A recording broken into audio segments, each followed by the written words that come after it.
안녕하세요. 남과 북이 하나 되는 시간 통일북소리 김경란입니다.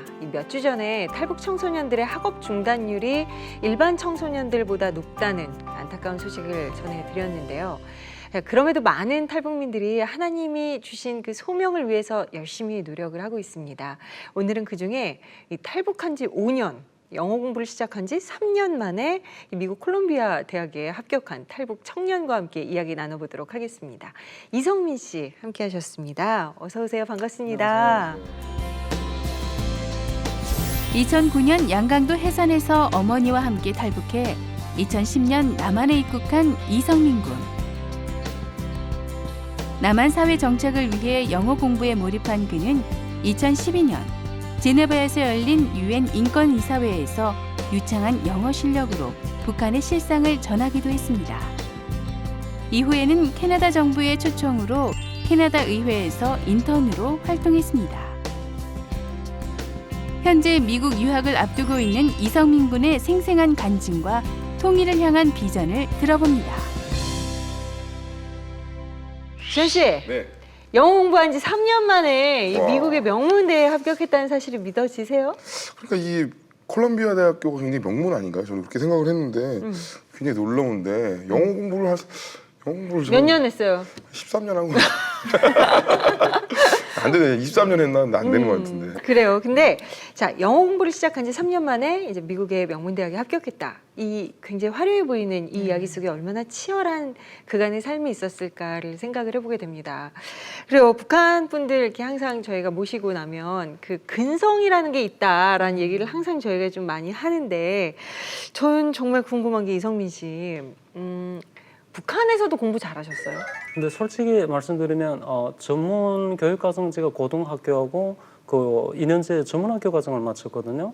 근데 뭐 MC님들도 잘 아시겠지만 또 북한의 그 교육은 한국만큼 치열하지 않아요. 그리고 중요하지도 않고, 그러니까 생활 전선에 기본적으로 종사하는데 제가 그런 중요한 그런 케이스 중에 하나죠. 그러니까 저희 집이 그 압록강 그 국경하고 굉장히 가까운 거리에 위치했거든요. 불과 한 10m 거리 안에. 어머, 진짜? 그래가지고 예, 남보다 자본주의 싹이 빨리 텄죠, 제가.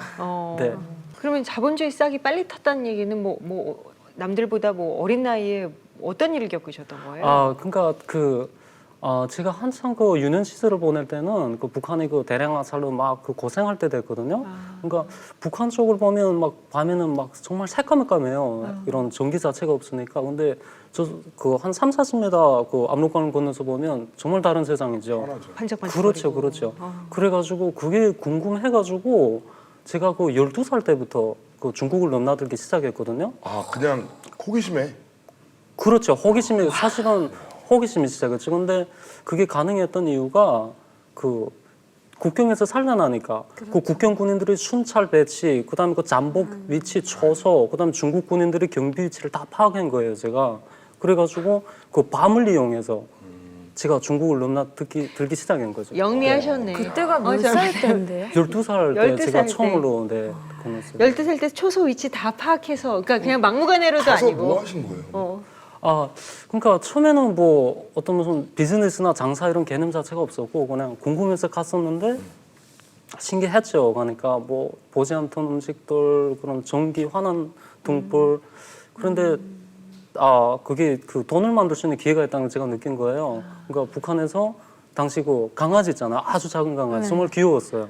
그걸 사가지고 북한에 가지고 가면, 북한에서 사가지고 중국에 가면 그 중국에서 그 팔아가지고 중국산 부츠를 사가지고 다시 북한에 가져왔거든요. 중국산 부츠요? 그 장화 신발. 네네. 부츠. 네네, 부츠요. 네. 네네네. 네. 그래서 돈을 벌고 했던 기억이 있어요. 네. 12살 때 그걸 장사를 하셨다고? 근데 네. 12살이면 진짜 어린 나이인데 네.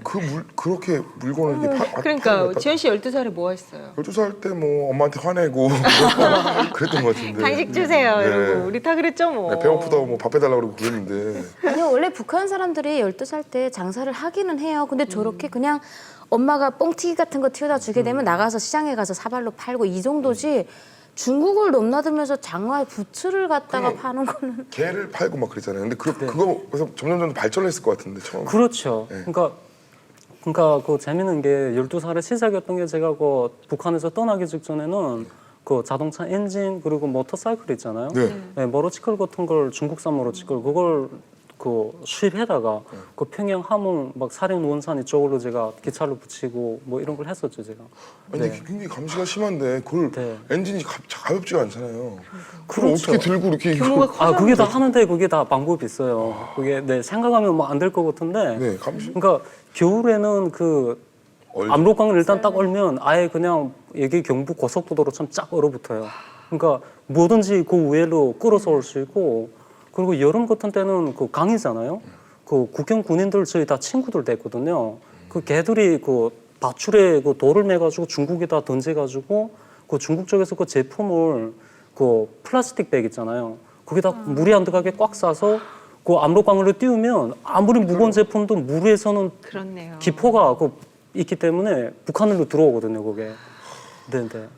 그리고 지금 이제 좀 장사의 규모가 점점 커집니다. 네네. 강아지를 갖고 가서 부츠를 팔았다가 모터사이클 엔진을 네, 팔았다가 근데 그게 시간이 걸렸죠. 그게. 그렇죠. 네네. 그런데 이렇게 장사를 하시면서 좀 기억에 남는 에피소드 같은 것도 좀 있을 것 같아요. 아, 네, 있죠. 많죠. 굉장히 많은데 제가 한두 가지 뽑으면 그러니까 제가 제일 처음에 밀수 시작할 때 저 압록강에서 노는 거 굉장히 즐겼거든요. 근데 중국 애들도 가끔 만났었고 그 압록강은 국경선이 돼가지고 중국 애들도 볼 수 있거든요. 근데 처음에 만났던 애가 저한테 초콜릿을 계속 주는 거예요. 근데 북한에서 제가 못 먹어봤어요 그런 걸. 그렇죠. 근데 너무 맛있는 거예요 그게. 한 두세 번 계속 바다만 먹다 나니까 미안하더라고요. 내가 어떻게 계속 바다만 먹지? 그래가지고 생각하다가 뭘 선물로 줘야 되겠는데 그래서 생각한 게 저희 엄마 그 재킷에서 그 김일성 배지 있잖아요. 네. 그걸 딱 따가지고 그때 지금 중요한 거예요. 그 친구한테 저는 그거 굉장히 큰 걸로 생각했죠. 왜냐하면 대단한 선물인 거죠. 대단한 선물이죠. 장군님이신데. 그래가지고 딱 줬는데 이 친구가 감사 안 해 하는 거예요. 아무런 반응이 없는 거예요. 거기서 완전히 실망한 거죠. 그러니까 그게 하나가 지금도 기억에 남고 다른 하나는 하루는 자고 일어났는데 저희 어머님이 말씀하신 게 야 너 밤새 무슨 일이 있었는지 아냐 하시는 거예요. 그래 엄마 무슨 일이 있었는데요? 그러니까 전날 저녁에 새벽 2시 만에 국경군인 5명이 저희 집에 들어왔대요. 저를 체포하려고. 어머. 그러니까 무장한 군인이 막 그 문을 넣고 해가지고 문을 열었는데 그 군인들이 하는 말에 여기 이성민 밀수꾼이 지금 아들이 들어와서 있냐고 체크하러 온 거예요. 잡으러 온 거죠. 근데 뭐 엄마도 깜짝 놀랐죠 그 순간에. 근데 그 군인들 그 램프 있잖아요. 네. 램프 가지고 제가 잘 때 그 이불을 그 담요를 탁 뺏겨가지고 제 얼굴을 비춰봤는데 제가 13살짜리 그러니까 어린 애기인 거죠. 그러니까 군인들이 깜짝 쇼킹해가지고 거기서 엄마 보고 하는 말에 다시는 보내지 마세요. 우리 그 왕밀수꾼이 이 집에서 산다고 제보를 받고 체포하러 왔었다고. 13살. 안 걸리는구나. 네네. 13살 이야기예요. 네. 13살 때. 와. 그래 다행 안 잡혀가지고 저는 모르고 깨어난 거예요 아침에. 네. 근데 그렇게 어떻게 보면은 나름 그러니까 어떤 상황에서도 잘 적응하고 사실 것만 같은 그런 분인데 탈북을 해야겠다 결심하게 됐던 계기가 좀 궁금해요. 예, 기본적으로 그게 두 가지 정도가 있었는데, 그러니까 첫 번째 하나는 그러니까 제가 그런데 많이 일에 관여해 오면서 그 북한 사회라는 게 너무나 부패한 거예요. 뭐 군인부터 시작해서 그 인민보안기관, 심지어 그 보위기관 그런 사람들이 이게 다 망라돼서 했거든요. 저희가 할 때. 그러니까 사회 시스템 바닥부터 위에까지 다 부패한 거예요. 그 들여놓고 보면 그러니까 그게 굉장히 저희 실망감을 가졌고 제가 밀수에서 돈을 번다고 해도 저희 미래를 볼 수가 없는 거, 희망을 볼 수가 없는 거. 첫째는 밀수 자체는 불법이잖아요, 그죠? 네, 그러니까 저희 개인적인 희망뿐만 아니고 국가의 그 자체의 희망을 제가 미래를 볼 수가 없는 거예요. 그리고 다른 하나는 중요한 요인이죠. 저희 누나가 어렸을 때 북한을 떠났거든요. 중국에 그 먼 친척분 집에 갔었는데 그 후에 10년 동안 못 왔어요, 북한에. 그러니까 아시다시피 그 탈북했었던 분들 다시 북송되면 그 벌이 엄청 심하잖아요. 그런 이유로 해서 저희들 10년 동안 만날 수가 없었어요. 그래서 유일하게 만날 수 있었던 게 저희들 한국에 오는 거. 그래서 저희들 한국을 오게 됐습니다. 네. 솔직히 이 탈북이라는 게 이제 보통 이제 다 간증이 들어보면 아 이거 건넜을 때 참 힘들었고 뭐 네네. 이거 건넜을 때 하나님이 도우셨고 근데 맨날 13살부터 왔다 갔다 해야 네네. 되니까 그거는 쉽지 어렵지 않았을 것 같은데 그렇죠. 중국을 통해서 이제 한국으로 이렇게 돌아오는 게 참 쉽지 않았을 것 같은데 어떻게 네. 그러니까 좀 약간 좀 다른 친구들하고 케이스가 다른 게 제가 압록강을 넘어 중국을 넘을 때는 그러니까 무장한 군인 7명이 뒤에서 손을 흔들어 저어줬어요. 저를. 잘 가고 내일 다시 와. 저도 또 내일 온다라고 또 내일 올 거라고 약속했었고. 생각한 네네네네. 워낙 왔다 갔다 하니까 네네. 그러니까 야, 그것도 한 가지 방법인데요. 이거 계속 왔다 갔다 하고 이러다가 10살부터 탈북 계속 왔다 갔다 했으니까 그러니까 그 친구들은 저를 믿은 거죠. 그쵸. 워낙 다시 잘 약간 좀 오니까. 죄책감이 들긴 한데 이 자리에서. 예, 그래서 아무튼 제가 손을 흔들어주고 지금도 죄책감이 있습니다. 몇 살 때죠 그때? 완전 넘었어요. 그게 2009년도 11월 달이죠. 네, 그래가지고 뭐 통일이 되면 그 친구들 만나서 미안했다. 네, 그때는 할 수 없이 거짓말을 했어야 됐다라고 했어야죠. 그 친구들 먼저 제일 보고 싶겠네요. 통일되면 네, 한번 네. 가보고 싶겠네요. 그 친구들도 깜짝 놀랐죠. 진짜 놀랐죠. 그러니까 진짜 그렇게 이제 한국에 오셨단 말이에요. 그렇게 해서 네네. 이제 그런 과정을 거쳐서 한국에 오셔서 처음 했던 일이 건설 현장에서 네, 일을 그렇습니다. 하셨다고 얘기를 들었어요. 네. 네. 네, 그래서 뭐 한국에 오니까 제가 할 수 있는 일이 없더라고요. 뭐 그렇다고 뭐 바다에서 헤엄치면서 밀수를 다시 할 수도 없고 그치. 그래서 할 수 있는 일이 건설장에서 일하는 거였어요.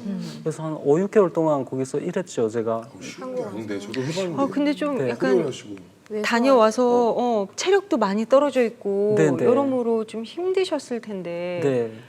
괜찮으셨어요? 건설 현장 일이 좀 육체적인 노동이 세잖아요. 그렇죠. 엄청 셌어요. 그런데 그때 제가 가졌던 그 생각 중에 하나가 뭐가 됐냐면 첫째 사회를 이해하는 게 굉장히 급소무됐고 뭐 경제적으로도 굉장히 제가 필요했었죠. 일을 하면 돈을 그때 받았으니까. 그래서 5, 6개월 동안 하면서 제가 굉장히 그 중요한 걸 하나 발견했거든요.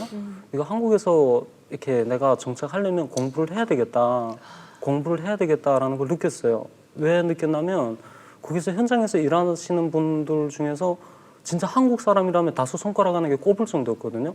전반적으로 다 그 일하시는 분들이 따지키스탄 아니면 키르기즈스탄 아니면 저기 러시아 쪽에서 오신 분들, 그쪽에서 교포분들 많이 일하시고 그래서 나중에 제가 공부를 해야 되겠다. 그래서 한 5, 6개월 지나서 제가 그 주간 컴퓨터 학원 다니고 야간엔 대학 입시 준비해가지고 제가 2012년도에 제가 대학에 합격했습니다. 네. 야, 그러니까 2009년에 나오셔서 2012년에 대학에 합격을 했대요. 대단하신데 근데 이 하나님에 대해서는 북한이나 중국에서는 전혀 몰랐고 몰랐죠. 한국에 와서 이제 하나님을 아셨다고 얘기를 들었어요. 네네. 뭐 어떻게 신앙생활을 하기 시작한 거예요? 저 같은 경우는 한국에 와서도 잘 하나님 대해서 몰랐거든요.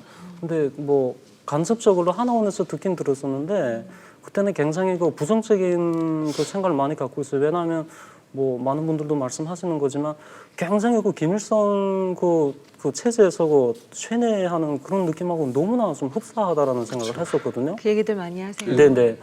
그래가지고 멀리 하다가 나중에 제가 차츰 생각을 바뀌게 됐는데 그 이유가 뭐냐면 제가 아무리 그런 고생 그런 경험을 했다고 해도 저의 결정이라든가 저의 지식이라는 게 절대적일 수가 없잖아요. 한계가 있죠. 네, 한계가 있는 거죠. 그래가지고 또 다른 한 가지는 뭐가 됐냐면 제가 살아서 북한에서 그런 일을 하다가 이렇게 살아서 한국까지 와서 정착할 수 있었던 게 그냥 운이 좋아서 된 건 같지 않고 뭔가 이게 하늘에서 정말 하나님께서 아셔가지고 너는 북한에서 이만큼 살다가 이런 고통을 이렇게 겪고 한국에 와서 배워라, 그리고 준비해라, 통일을 위해서 준비하고 하나님의 왕국을 위해서 준비해라 이런 말씀을 제가 느끼기 시작했어요. 네, 그래가지고 제가 그때부터 하나님. 그러니까 어떻게 보면 이 처음에 탈북하셨을 때 도움을 주신 분들이 다 선교사님들이나 이런 분들이 많이 도움을 주시잖아요. 네네. 그래서 그분들이 이렇게 도와주셨는데 그때는 이제 하나님에 대해 몰랐는데 다 겪고 나서 네, 나중에 네. 한국에 와서 이 모든 것이 하나님이 나를 이렇게 해주셨구나 하는 걸 깨닫게 되는 거죠. 그렇죠, 그렇죠. 네. 그리고 주위에 계시는 분들도 그런 신실한 신자분들이 많으셨고, 네 말씀 한마디 해주셔도 그 하나님의 말씀에 근거해서 해주셔가지고 굉장히 그게 힘이 됐었어요. 제가 정착하는데도. 그래요. 이렇게 처음에는 신앙을 가지는 것이 어려웠지만 이제는 정말 힘들 때마다 말씀에 의지하신다고. 네, 그렇죠. 예, 네. 얘기를 들었어요. 좀 힘이 되어지는 말씀이 있다면 뭔가요? 제가 힘이 되는 말씀이 그거 뭐죠? 그 하나님께서 말씀하시는 게 너가 그 구하고 내가 힘들 때는 두드리라 그러면 그 문이 열린다라고 말씀하시잖아요. 그러니까 그런 부분들이 굉장히 저한테는 힘이 되는 것 같아요.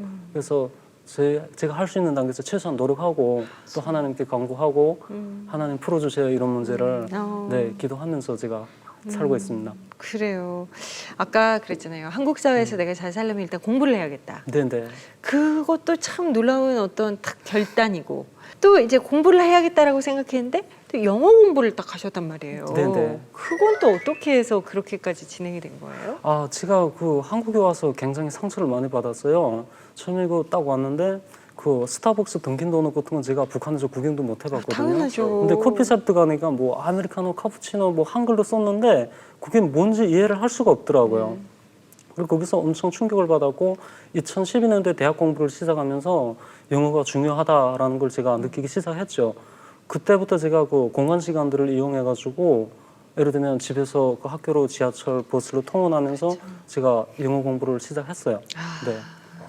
이분이 얼마나 열심히 했냐면 샤워할 때도 스피커를 딱 해놓고 계속 영어를 들으면서 했대요. 그러면 이제 영어를 잘하는 선배로서 한 번씩 저한테 조언을 준다면 그 왜 영어를 혼자 단기간에 난 진짜 어려웠어요. 진짜 내 이름 나도 그래도 그나마 영어를 그래도 빨리 배운다고 나도 여기서 살아남으려니까 나도 했는데 네네. 그 왜 단기간에 3년 만에 이제 콜롬비아 대학까지 갈 정도면 저는 뭐 콜롬비아 대학 아니라도 여기서 자습으로도 할 수 있는 좋은 그 비법? 비법. 네, 있어요? 좀 알려줘요. 좀 여기서 좀 배견하게. 제가 그렇게 답변을 못 하겠네요. 그럼 뭐 특별한 비법 같은 거는 없고요. 그냥 많이 듣는 말이지만 저 입장에서는 즐기고 그걸 그 하루하루 그 생활하는데 구현하는 게 굉장히 중요한 것 같아요. 물론 뭐 리딩하고 그러니까 읽기하고 그 듣기하고 말하기 하는 게 굉장히 중요하죠. 근데 중요한데 저 같은 경우는 그러니까 이게 굉장히 중요한 게 그 영어를 공부하다가 막 이렇게 실망하고 좌절하고 하는 경우가 많잖아요. 근데 이런 그 영어를 말하면 데디케이션, 그러니까 헌신. 그러니까 여기다가 저 같은 경우는 그 인터넷 그 와이파이 액세스가 있잖아요. 그 와이파이 인터넷을 접속할 수 있는 와이파이만 있으면 다행히 저한테는 운이 좋은 게 이 두 가지가 엄청 많았거든요. 그러니까 그걸 잘 활용해가지고 한 게 굉장히 도움 됐었던 것 같아요. 뭐 당연히 방금 말씀하신 그 화장실 스피커 그 전략 같은 것도 그 중에 하나였고요. 네. 되게 놀라운 게요. 이제 그냥 이제 영어만 내가 이제 할 줄 알고 그것들을 이제 내가 앞으로의 살 길에만 이렇게 적용을 하신 게 아니라 여러 국제회의에서 북한 인권 상황을 증언을 하시고 또 네네. 캐나다 의회에서 인턴 생활을 하셨다고. 네네. 굉장히 좀 다방면으로 어쨌든 간에 이렇게 좀 뭔가 이렇게 손을 한번 뻗어보고 활약도 해보시고 여러 가지 노력을 기울이셨는데 가장 기억에 남는 순간이 있다면 어떤 순간인지 저희와 함께 좀 나눠주실 수 있을까요? 네. 사실은 여러 가지 기회가 있었어요. 예를 들면 그 스위스 제네바에 취한 그 유엔 무대에서 그때 그 21차 유엔 국제 토론회가 진행됐거든요. 거기서 제가 북한 인권을 간증을 하고 그리고 미국의 국무부하고 콜롬비아 대학교, 그다음에 스탠포드 대학교, 그리고 워싱턴의 사이스 대학원 쪽에서도 제가 초청받아가는 그런 기회가 있었어요. 그 나중에 일본 도쿄하고 캐나다 쪽에서 방금 말씀하신 인턴 활동을 했었는데 굉장히 많아요. 기억에 남는 게 많은데 그 중에 한 가지를 제가 뽑으라면 아마 그 의회에서 캐나다 현재 총리 스티븐 하퍼 총리님을 만나던 때가 아마 제일 기억에 남는 것 같아요. 그때 그분께서 나라를 이끄시는 분이니까 굉장히 시간이 바쁘잖아요. 그런데도 저를 불러주셔서 직접 사무실에서 북한 문제하고 저희 인턴 생활 과정에 대해서 물어봐 주셨고 굉장히 그 부분들이 지금 기억에 남고 또 그런 부분들이 있기까지 캐나다 보이스라는 청년 단체가 있거든요. 그분하고 베리 데볼린이라는 하원님이 또 계세요. 그런 분들이 노력이 있었기 때문에 당시 그런 정말 그 잊혀지지 않는 순간들에 제가 경험할 수 있었죠. 네. 그럴 때 어떠셨어요? 내가 진짜 겪었던 어떤 북한의 상황들에 대해서 네. 이들에게 그냥 담담하게 이야기를 하는데 그들의 반응은 솔직히 좀 더 놀라워하고 좀 네, 충격도 받고 네. 여러 가지 그런 모습들을 보면서는 어떤 기분이 드셨을까? 저 같은 입장에서는 무슨 생각을 했었냐면 저는 정치가도 아니고 그쪽에 전문가도 아니지만 제가 할 수 있었던 거는 제가 살아온 경험을 그 제가 보는 각도에서 이렇게 전달하는 이런 위치에 제가 있었거든요. 근데 예를 들면 제가 북한에서 했던 일, 그 북한에서 제가 어떤 형태로 그런 네트워크를 구축해가지고 내가 지금 어떻게 한국까지 왔다라는 걸 제가 단지 이렇게 전달했을 뿐인데 그게 듣는 분들 입장에서는 굉장히 굉장히 인상이 남는 스토리 됐던 것 같아요. 왜냐하면 그 서방 쪽에 가시면 아시겠지만 그 북한 하면 첫째로 그 핵무기, 그다음 정치범 수용소, 뭐 이러한 그 굉장히 정치적인 이런 쪽을만 많이 듣다가 이런 인간적인 스토리 이런 것들을 많이 듣는 게 굉장히 중요했던 것 같아요. 그분들한테 북한을 이해하는데 좀 도움이 됐다고 봐야죠. 네. 사실 이 전까지도 이제 증언도 많이 하시고 또 캐나다에서도 인턴 생활도 하시고 그러면서 지금까지 어쨌든 지금까지 보아왔던 국제사회에서 바라보는 탈북자나 북한에 대한 인식은 어떻다고 현재까지 느끼고 계세요? 그러니까 약간 좀 변동이 있는 것 같습니다. 예를 들면 과거에는 국제사회가 북한의 그 핵무기라든가 그 북한 그 정권의 그 리더십 이쪽을 해가지고 굉장히 포커스를 맞췄는데 최근에는 작년에 가지고 유엔에서 그 북한 인권조사위원회가 만들어지고 네. 북한 인권에 대해 집중 조사하기 시작했잖아요. 그쵸. 근데 지금 인권 문제에 대해 좀 조명을 비치기 시작하면서 좀 패턴이 변하기 시작한 것 같고 굉장히 긍정적이라고 봐요. 그리고 탈북민에 대한 그 인식이라든가 이런 거 보면 뭐 굉장히 저는 좋게 발전하고 있다고 생각하고 있어요. 왜냐하면 많은 지금 탈북 활동가들이 국제 무대에서 지금 북한 인권에 대해서 목소리를 내고 또 그런 대변자 역할을 잘 해주고 계셔서 네 아마 그런 게 점점 더 발전하리라고 저는 생각하고 있습니다. 네. 그래요. 불과 몇 년 사이에 진짜 얼마나 달라졌습니까? 맞아요. 인권이라는 단어의 의미조차도 사실 모르고 들어본 적도 없었던 그 북한이 이제는 그 북한의 인권 문제를 다루는 여러 가지 기구들이 설치가 되면서 이제 국제사회가 주목을 하고 있는데 정말 이제 국제사회 무대에서 이렇게 북한의 인권 상황에 대해서 그리고 북한의 현실에 대해서 증언을 하셨잖아요. 네네. 근데 그렇게 얘기를 했을 때 그 이야기의 영향력이 어느 정도였다고 생각을 하세요? 어느 정도던가요?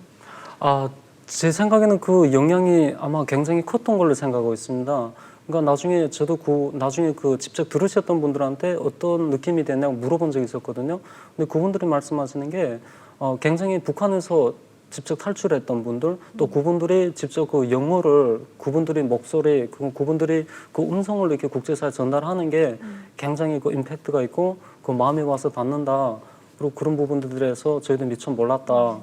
사실 그러니까 저는 북한에도 정말 우리랑 같은 사람이 살고 있다는 것들을 그런 것들을 느꼈기 때문에 어떻게 보면 좀 더 그분들이 많이 이렇게 감동이 왔을 것 같아요. 그렇죠. 그럼 그렇게 많은 사람들 만나면서 이제 어떻게 보면 콜롬비아 대학교에 이렇게 합격을 하게 됐잖아요. 네네. 그렇게 되게 된 그 과정들이 어떻게 되는지. 네. 그러니까 제가 캐나다에서 그 의회에서 인턴을 할 적에 제가 미 국무부하고 이제 방금 말씀하신 그런 대학교들로 제가 초청을 받은 적이 있어요. 네. 콜롬비아 대학교에서 그때 베일에 쌓인 북한이라는 제목으로 포럼이 열렸거든요. 근데 제가 그때 연사로 그게 초청되었습니다. 근데 초청된 연사들 분 중에 현직, 전직 미 중앙정보국에서 일하시는 분들하고 국제사에서 대북 문제, 특히 안보 쪽으로 전문가 되시는 분들이 다 모였었거든요. 그래서 그때 콜롬비아라는 존재, 그의 가치에 대해서 알기 시작한 거죠. 근데 더 놀라운 게 그런 분들이 직접 교편을 잡고 연단해서 콜롬비아 학생들한테 가르친다는 거예요.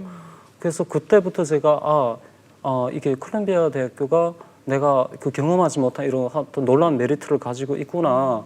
그리고 뭐 아시겠지만 그 민주당의 그 강력한 후보잖아요. 지금 미국 그 힐러리 클린턴 그분도 오시고 그 중동 쪽에서 아니면 유럽 쪽에서 전직 현직 그 총리분들 그 장관님들도 오셔서 그 연설을 하시고 또 콜롬비아 학생으로서도 필요한 질문도 할 수 있고 그 자리에서 그분들한테 직접 질문도 할 수 있어요.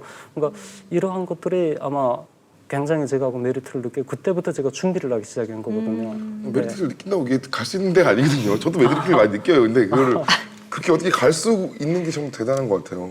거기서 그러니까 그 지금 뭐 어떻게 보면 학생이들 네네. 학생한테 굉장히 그 대학교에서도 메리트를 느꼈을 거 아니에요. 네네. 어떤 면에 그 메리트를 느껴서 뽑았는지 난 저는 그게 좀 궁금하거든요.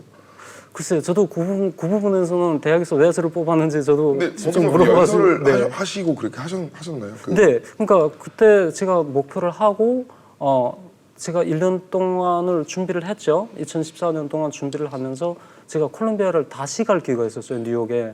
그때 다시 가서 그때 직접 입학부에 있는 분들을 제가 만났죠. 만나가지고 저희 상황을 그러니까 허심탄회하게 제가 얘기했어요. 저는 북한 학생이고 나는 이런 상황인데 콜롬비아에 지원하려면 내가 준비해야 되는 게 뭐가 있냐라고 물어보니까 네가 이런 영어 성적을 패스해야 되고 이런 서류들을 준비해야 된다. 그래가지고 그때 제가 확실하게 그 목표가 선 거죠. 그래서 그걸 준비해가지고 어플라이 했어요. 지원했는데 올해 6월 달에 제가 합격 통지서 받았습니다. 네. 그때 기분이 어떠셨어요? 너무나 한동안 합격 통지서 받고 클릭하면 공지창이 뜨거든요. 그게 축하합니다라는 공지창이 뜨는데 그거 보고 한동안 그냥 아무 생각이 없어지더라고요. 그러니까 그 순간에 너무나 감사한 마음하고 또 제가 쏟아부었던 시간들, 네, 또 저희 엄마도 우시고 그 순간에 그래. 네, 너무나 감사하고 네 그런 순간이었습니다. 그런데 참 또 대단한 게 그 콜롬비아 대학에서 선택한 전공이 국제관계. 네. 네, 국제관계라는 어떻게 보면 좀 되게 포괄적이면서 이 전공을 왜 선택하셨을까에 그렇죠. 대해서 좀 답변을 들어보고 싶은 거예요. 네. 네. 이 전공을 선택하시게 된 이유는 뭔가요? 저 이유는 일단은 사실은 제가 전공을 중국어로 시작했는데 나중에 지금 국제 관계를 제가 패턴을 지금 바꾸고 있거든요. 근데 중요한 이유는 그거예요. 제가 북한이란 나라를 보면 나라라고는 하지만 국제사회에서 너무나 고립되고 그 제재를 받다 나니까 그러니까 그 성숙한 국제 관계 자체가 성립돼 있지 않아요. 북한이. 그렇죠. 그러니까 저희는 항상 저는 그걸 생각하고 있거든요. 저희들을 북한을 탈출해가지고 지금 한국에 와서 공부를 할 수 있고 또는 미국에 갈 수 있는 것도 저희들이 일 개인을 위해서가 아니고 그러니까 그러니까 통일을 위해서 준비를 하고 나중에 그 북한 사회 그 민주화 시스템을 이제 장착할 때 그에 대해서 준비할 수 있는 게 굉장히 중요하잖아요. 그러니까 이 국제 관계 쪽은 굉장히 저희들 그 저와 같은 탈북 학생들 배우면 굉장히 기여할 수 있는 그 중요한 건설적인 역할을 할 수 있는 부분들이 많다고 생각해요. 그래서 제가 선택했어요. 네. 그렇군요. 야, 아까 합격 통지서를 6월에 받으셨다 그랬잖아요. 6월에 얼마나 기쁘셨겠어요. 근데 세상에 또 9월에 결혼을 하셨어요. 진짜 2015년 그야말로 정말 아주 기쁜 일이 가득한 한 해예요. 예, 축하드려요. 진짜. 새 신랑이세요. 네. 기분이 어떠세요? 지금? 하늘을 날아다니는 기분인가요? 네, 기쁘기도 하고 또 걱정도 또 되는 부분도 있고 그쵸. 또 왜냐하면 이제 곧 미국으로 또 가야 되고 또 새 생활뿐만 아니라 어떤 남편으로서뿐만 아니고 또 새 학생으로 또 새로운 환경에 적응해야 되니까 그렇죠. 여러 가지로 기도하면서. 야, 근데 또 아내가 미국인이에요. 오. 오, 예, 정말요? 지금 미국에 계신 거죠? 네네. 어떻게 만나시게 되신 거예요? 아내랑? 사실은 저희들은 그 교회를 통해서 만나게 됐거든요. 그러니까 저는 그 여의도 순복음교회 그 영어부를 갔었는데 그게 한 1년 반 전 됐어요. 근데 처음에 딱 가니까 그 주위에 다른 분들도 다 외국인 분들이고 하니까 다 영어로 자기 설명하잖아요. 근데 저도 소개했죠. 나는 북한에서 왔고 지금 한국에서 공부를 하고 있다. 했는데 그중에 한 미국인 분이 환영한다, 우리 교회 찾아온 것을 진심으로 환영한다, 축하한다 했는데 그게 저희 첫 만남이 됐죠. 그때 그게 크리스틴이라고 지금 저희 그 와이프가 됐거든요.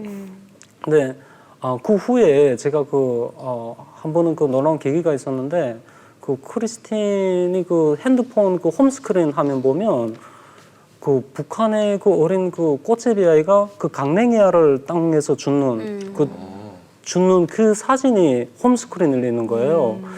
그래서 제가 한번 물어봤죠. 크리스틴 왜 이런 걸 네가 이거 홈스크린을 예쁜 사진으로도 할 수 있는데 왜 이런 걸 했냐 하니까 북한에서 이런 학생들이 이런 어린이들이 제대로 먹지 못하고 고생하고 굶고 있는데 우리가 밥 먹어도 어떻게 제대로 이렇게 밥 먹을 수 있겠냐. 그러면 기도하면서 우는 거예요. 북한을 위해서 울고 그런 부분에 제가 굉장히 감사했죠. 북한 사람으로서. 근데 그리고 나중에 그 크리스틴이 그 굉장히 그 많은 시간을 할애해가지고 그 탈북 대학생들 그 영어를 가르치는데 굉장히 시간을 많이 할애했어요.